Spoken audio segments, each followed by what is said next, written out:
Hello, everyone, and welcome to the Real World Productivity Podcast. I'm Adam Moody, and today I'm talking with Matt Sidhom and his background, SaaS development, leading a balanced life, or at least doing the best we can all do to stay balanced. So we're going to be covering some areas that hopefully will help you in your business and life, so stay tuned. With that, let's get going. Welcome, Matt. How are you doing? I'm doing great. Great. Thanks for having me on. Good deal. Yeah, I appreciate you doing this. If you're listening, obviously everyone's probably listening to the recording. We're doing this in the middle of the day, so Matt was nice enough to take some time from his, as you will find out, very busy schedule and join us. So we'll just jump right into it. And, the first set of questions I wanted to talk to you about is more about your background and experience so that the listeners can understand a little bit more about who you are and where you're coming from. So if you don't mind telling us a little bit just about yourself, get as much as you want to share or don't want to. Yeah, absolutely. I guess I would say I'm more of a recent serial entrepreneur rather than kind of a lifetime serial entrepreneur. Mm-hmm. I graduated from college. I got my undergrad degree in math, and I immediately started working for the Princeton Review and worked for them for several years in a lot of different positions. And went from that, while I was doing that, I started coaching college basketball on the side. And then when I left the Princeton Review, I started pursuing that full time. So it's this really circuitous route that I take in my life, going from the education world to basketball. And then while I was coaching basketball, I started talking to some friends about maybe starting a business, which we eventually did. And that's when I started to be, an entrepreneur. But that was actually not StatGeek, which is the business I have now. It was another business called My Test Answers. And it was essentially, providing education videos for people. We started about the same time as probably a slightly more well-known entity called Khan Academy. And so I always look back and I'm like, well, it was a good idea, but we clearly didn't execute very well. And so while I was doing that, and we had some successes there, but it never really went anywhere as a business. But two things went on while that was happening, which is I went to business school here in Dallas at SMU, and I was also coaching high school basketball. And it was when I was coaching high school basketball that I kind of got the kernel for starting StatGeek. But of course, I had this other business. I was in business school. I had a full-time job, and I was getting married at the time. So I had all these other things going on. Yeah. So it was a very, that's going to be a running theme here, is just how many things I kind of have going on concurrently. But, we decided, a friend of mine and I, and he's no longer with the company, but we decided to enter StatGeek into the SMU business plan competition. And we got second place in the business plan competition. And we won $3,000. And we decided to take that $3,000 and just invest it in starting StatGeek. And so we got a programmer on board. It's actually one of your previous guests, Samer Abu Salvi. And so, he got on board with us as our programmer, and we sort of just started to move forward with StatGeek. And in the meantime, that other business, My Test Answers, kind of drifted away. That we closed shop on that. And I just started to move forward with StatGeek. And the sort of kernel for that was really while I was coaching high school basketball. After coming from the college ranks, I realized that, at the high school level, getting stats is a highly inefficient process. And it's a really difficult process for coaches. And getting those stats to other people, like college coaches, where I formerly was, as well as newspapers and all these other entities, all these things that a high school coach kind of feels obligated to do. It was really difficult for them to do. There was not an efficient way to do that because stats can be hard. And so with StatGeek, we kind of created a process where it was really easy to keep stats. And from there, it's just started to expand into not just collecting stats more easily, but also interpreting and understanding what those stats are all about.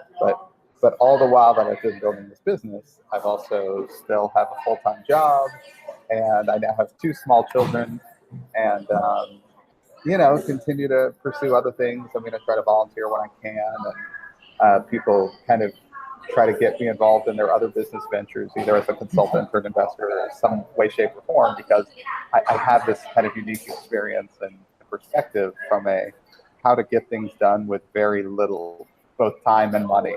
I feel like I do a lot with very little. That's become kind of my specialty. So I've tried to help businesses do that. So coming from a background with math and then going the route you did and then going back to business school, did you have any sort of formal like, hey, here's how to manage a project or here's how to, be more productive, or was this stuff you pretty much picked up as you went? It was a lot of learning by doing. There was never any formal training. I went, when I was at the Princeton Review, I was a teacher there, and I was working in the San Antonio office, and the head job there, essentially the person in charge of running the office, opened up. And I actually got promoted from just a part-time teacher to running their office. And that was a real trial by fire. But in that process, it was, even though everyone's heard of the Princeton Review, from a kind of back office standpoint, it runs pretty lean. And so it was that experience that started to get me thinking about how can we do this in the easiest way possible? How can we do this more simply? And I saw that company evolve a little bit, but also just in starting my own business, being in business school, and just, I think business school is a real accelerant for me as far as seeing how other people do it with both a lot of resources and very little resources. But much of what I've learned about productivity has been out of necessity because, like I said, I don't have an abundance of time. And I took on some investors with the first business I started. We have yet to take on any investors with this business. So we just started this business off that $3,000 that we won in a contest. Now, it's always sort of a question of if and when we might do that, but right now that's not on the table. So I've become good at being productive because I have to be in order for the business to survive. Definitely. No, that makes a lot of sense. And I'm sure a lot of people can identify with that. I know I certainly can. So if you could look back, or rather looking back, and you see where you're at now, and you see, maybe, I don't know how many years ago it was, but, while you're working, you're building your, your profession, what do you think has been the biggest change as far as you would now, call yourself an entrepreneur and you've built businesses? What is it in terms of either productivity or project management that you've seen the biggest change in yourself? I think I value time more. And I think that started to happen when I had kids. I think a lot of people, I was really concerned when my daughter was born 5 years ago that all of a sudden it's like, well, how's my business going to do? When am I going to work on this? How's this going to work? But I found it's kind of ramped up my productivity because I sort of inadvertently adopted the Japanese method of incremental improvement, Kaizen, I think they refer to it as. And I sort of stumbled upon the sort of formal framework of that when I was kind of realizing what I was doing. And so when I was up in the middle of the night and, with my daughter, and you've got 20 minutes because, you're awake already and she's got to wake up in 20 minutes to have a bottle. It's like, okay, how do you fill that 20 minutes? What can you do in that 20 minutes to fill that in? And so I started to break down tasks that I had to do into smaller and smaller elements. To where now, if I have a second, I'm waiting for my Starbucks drink to get here, I will open up Safari on my iPhone and I will go to a website that I know I need to access at some point that day. Then later, it's a matter of opening my laptop and I can go to Safari and there's the website. And not only does it remind me what I need to do, it almost serves as like a list for me, but I'm right back there. I'm right on the website and ready to go. So it's little things like that I've adopted. I think that was really the turning point for me, was when kids come and your time becomes so much smaller, the time to yourself, you really have to make use of every moment you have to do something productive and in the service of the business to move things forward. Definitely. Yeah, I find that's really interesting. And I can't identify, I don't have children, but I can certainly identify with time becoming more important. I think I've found personally over the past several years that I've become much more almost maybe not defensive, almost offensive about my time and telling, people no and getting better about saying no to projects or to requests, or saying, hey, come at me with some more information. Don't ask me open-ended questions, things like that. Do you find yourself doing the same thing? Oh, 100%. Yeah, it's like I was telling you, I get approached from other people who want to start up a business, and I'm more than happy to sit down and talk to people about it. But I think sometimes, like you just said, they come at me with these very open-ended questions that they don't really have a plan, and I'm kind of like, look, I got a half hour here. I'll tell them like, I'm driving to the airport on Tuesday. I got 30 minutes in the car. Call me at 9 and we can talk then. And they'll kind of not really have a plan as to what that conversation is going to be like. And I feel like in that situation, that's not my conversation. That's your conversation. You should have a plan as to what you want to get out of me during that time. And if you're kind of like, well, yeah, so how should I build this business? It's like, well, I need a little bit more than that to kind of give you a little bit of guidance. And I'm not trying to make myself out to be like one of the guys on Shark Tank or anything like that. But it's just, I do value my time a lot more. And ultimately, sometimes I'll be having these conversations with people and it does come to, well, hey, you want to get on board or we'd love to. And I'm like, no. It's like, I can be an advisor and have these conversations periodically, but I can't kind of get into something new. I think at some point, if I were in a position, and hopefully that'll happen in the next couple of years, where I quit my full-time job, then yeah, I'd love to get involved in some other things at that point. But right now, yeah, saying no is a pretty valuable tool. Definitely. Well, I think you touched on something interesting as well, and I'm sure there's a lot of people out there, who either doing trying to build something part-time, they're doing something on the side. Do you mind talking about how you're working or how you started building StatGeek and how you're doing this as like, it's you're focused on it, but like you said, you're working, you're holding down a position, you've got a family. So how do you structure that? Do you have like, just regular meetings? Do you have a remote team? What kind of setup do you have? Yeah, I have a remote team and we use, there's so many great tools out there. This is the second business I started, and the first business I started, there weren't nearly, it was before the smartphone even existed. And there were a number of tools that simply weren't available to people that are there now. And for example, like MailChimp. So every week I have a list of every college basketball coach in the country. And every week they get a newsletter from me. Well, that's something I can do any night of the week and schedule it for every Wednesday when my newsletter comes out. And it doesn't have to be a huge newsletter, right? But it's enough, it's a point of contact with them every week. And so that right there is something that can be automated and done. Same thing with our social media. I use like Hootsuite, and that's great on my phone. I can connect all my social media to that. And you can schedule tweets and you can schedule, and yeah, it makes a difference to get on there and, tweet something in real time when something's happening, right? And so I try to do that periodically, but because there are these scheduling tools, there's a lot less pressure to do that. And you can do it at midnight on a Tuesday, before you fall asleep and, schedule 3-4, posts in advance and kind of stay relevant that way.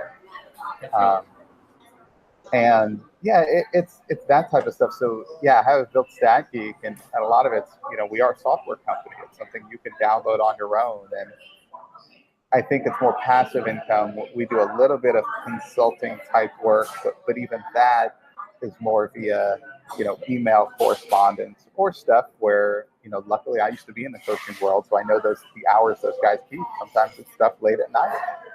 And it's stuff where we might be helping out a team with their games where they play at night. And so it's very conducive to me having a full-time job in that their game might not end till 9 or 10 o'clock. And so that's easy enough for me to, put together the reports that they have ordered and get it to them. And, all's good there. Gotcha. Yeah, that's good. That makes sense. Definitely knowing your market helps out. Yeah. Cool. I hadn't thought about that in terms of the coaching world.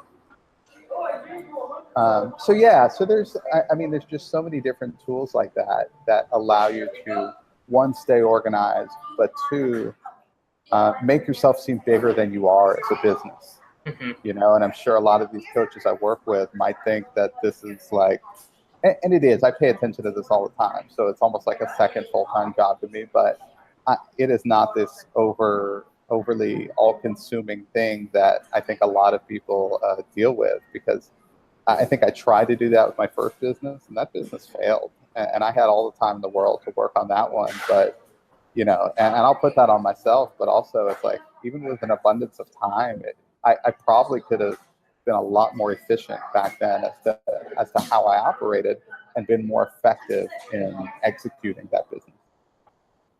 Definitely. I think having some constraints, I'm certainly not a huge business coach, but yeah, having constraints is definitely something that can help. And I know even just different personality types, putting deadlines, things like that can really help out. Yeah, 100%. So I'm kind of curious, and what you mentioned tools. So we talked about MailChimp and Hootsuite. Do you use anything for kind of team project management type of stuff, or are you guys pretty much like Gmail, emails back and forth, or do you use? Oh no, we use Slack. I love Slack. Okay. That's been great as far as communication with different teams and my business partner. We're on there all the time. It also helps. Compared to email, I think when you're talking to your team, Slack is great in that it's just sort of those internal conversations, and they don't get in the mix of my email, which is more of those marketing conversations. So I'm able to separate that out. So I love Slack. And then for project management, we use Trello a lot. And that's been a really useful tool just as far as, we have stuff on there of roadmaps for like the next 5 years. And for this product that, we haven't even begun to write one line of code for, but we've got ideas for it. And the great thing about Trello is that you can lay all that stuff out and easily revisit it later. So it's a great project management tool. So that's definitely a couple tools that I use outside of just email and phone, because that's just difficult to do, to sit there and get on the phone. But we do try to make time for a phone call or, face-to-face meetings, all of that, especially when we're kicking off a project and we really want to get on the same page. It helps to sit down, and even if we don't have an actual whiteboard, but kind of whiteboard things, even on a notebook piece of paper, and say, here's where we are, here are the steps, what kind of timeline can we really lay out here, and then take that and push it into Trello and kind of break it out to things. Like I said earlier, what are those micro steps that we can take along the way to help things along? So many of those things, it's huge. And you'd be amazed when you constrain yourself how much you really can get done. Sometimes I'll look at the end of the day, I'll look at my kind of to-do list, and I've checked off a lot of stuff from my to-do list in one day, where I'm still taking the kids to school. I'm still, I'm in meetings all day at my job, and this, that, and the other. I think the biggest sacrifice I've had to make is sleep. Oh, wow. Yeah, that's a big one. It's kind of interesting. This came to me just while we were talking, but obviously you're providing, a really valuable service. You're giving these coaches more of an insight, but at the same time, you're also giving them efficiency and better productivity, which is kind of interesting. But it's an interesting world. I'm not familiar with the basketball world or coaching, but do you ever help them with anything else in terms of efficiency or organization, or is it, or does the tool kind of cover all the bases for them? No, there's a couple different services we offer. We have a software called Lineup that takes data that they already have and converts it into lineup data. And what we mean by that is that it presents different 5-man combinations. It presents stats on their different 2-man and 3-man combinations, so they can see which players work well together.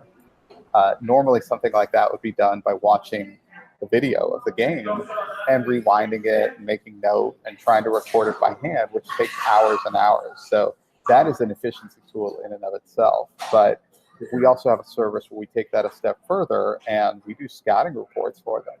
And that is based purely on the statistics. And we're uniquely qualified to do something like that because I used to coach basketball and I have this mathematics background, and we have these tools to gain even more insight into their teams and the teams that they're playing. But we try to break it down and really start to make the connection for them between the data and actual strategy. So we've had a number of teams get on board with that product. The last couple of years, really, that's gained a lot of popularity, and it's led to, we've had teams win their conference for the first time in decades. And I'm not saying it's all us, right? But these are really small. Yeah, but these are really small colleges where we're essentially their assistant coach, and so that's really cool for me. I mean, I love those days when I was coaching basketball, and the only reason I stepped away from it is because of this pull towards the entrepreneurial world, and to kind of get back into that. But instead of just one team, I feel like, we worked with 25 different teams last year across the country at all different levels of basketball. and it's awesome. I mean, this year we're going to work with even more, and that's a really cool thing. So on top of so we're helping them from an efficiency standpoint on a couple of different levels, not just with getting them data more quickly, but also in understanding the data more quickly and educating them on that front. Definitely. That's awesome. Yeah, and you're able to touch more, than doing this, for one team or doing it by hand. So that's awesome. Yeah. Well, we're quickly approaching our cutoff time, but I do have one more question, Matt, that I wanted to ask you. So this one's a little bit more open-ended, and I won't hold you to just one, but what one book or two maybe do you recommend the most to people? And it could be any topic, productivity or not, but I'm always interested in what people recommend to other people. Yeah, I think the book that I've recommended the most lately is the book Mindset by, is it like Carol Dweck, I think is the author. I'd have to double check the author, but yeah, Mindset is a book that came out a couple of years ago, but it's essentially a study that said there was essentially two mindsets. There's a fixed mindset and a growth mindset. And the fixed mindset is, I'm bad at this, and that's the end of it. I'll use math as an example because that's my background, right? I'm bad at math. You hear people say that all the time. I'm just not good at math, and that's the end of it. That's a fixed mindset. You're very much locking yourself into a certain characteristic. Whereas the growth mindset they found was the more successful one, in that it kind of adds the word yet to that statement. I'm not good at math yet, and sort of allowing yourself that opportunity to grow. I'm never going to be as good a basketball player as LeBron James, right? Because he started at such a high level. He was blessed with a lot of ability, but he also worked to grow and become a better player, right? And very much has that growth mindset when it comes to an ability that he obviously has a lot of inherent talent for. Same thing, when it comes to mathematics. Yeah, I might be innately better at it than other people, but anybody can get at math if they want to practice and want to get better at it. And so the book kind of focuses on these two different mindsets and talking about how the growth mindset is so much more valuable, not just from a, self-improvement standpoint, but also from a management standpoint and seeing that in other people and fostering that sort of mindset in them. It even gets into raising children. It's something I try to be mindful of when I'm talking to my kids, not just saying that they are that quality, but just sort of emphasizing the process in which they were able to accomplish something. So that's a book that I think, it was a really great book to read. And it's a quick read too. It's not a real, you'd think it might be, kind of bogged down academically, but it's not. Yeah. It's a good read. And I think it's useful advice for anybody on a lot of different fronts. Awesome. Well, I'll probably end up checking that out. I'll add that to my list. I've got an ever-growing list of books, but that's good. And I'm a big believer in that. If you believe that you can't do something, then you definitely won't be able to. So you got to at least allow yourself that possibility. Absolutely. Yeah, totally agree. Awesome. Well, thanks, Matt, for a great interview. I know that listeners have got a lot out of all the info you shared and telling us about yourself and letting us, have a little look into how you run things with StatGeek and your own life. So I really do appreciate it. No, thank you so much for having me on. So where can people go to find out a little bit more about you? Or, is it StatGeek.com, I know, is the website. Is there anywhere else that people want to get in touch with you? Yeah, StatGeek.com. If you want to follow us on Twitter, it's @WeAreStatGeeks. And I'll even throw my personal email out there, Sid, S-I-D, @StatGeek.com. If you want to reach out, if you have any business questions or productivity questions, more than happy to. I'm a big believer in making connections and talking to other entrepreneurs. So definitely feel free to reach out and would love to chat. Awesome. All right. Well, thanks for joining us. And that'll do it for this episode. All right. And thanks to you for listening to this podcast episode today. It can be really beneficial to hear about how others approach productivity, organization, and optimizing their business and life. And if you're interested in taking your productivity and efficiency up a few notches, head to www.productivity.academy/start. You'll find my Productivity Academy guidebook, which I recommend for all listeners who want to improve their lives and know that there are better ways to getting where they want to go. Thanks again for listening, and we'll see you on the next episode.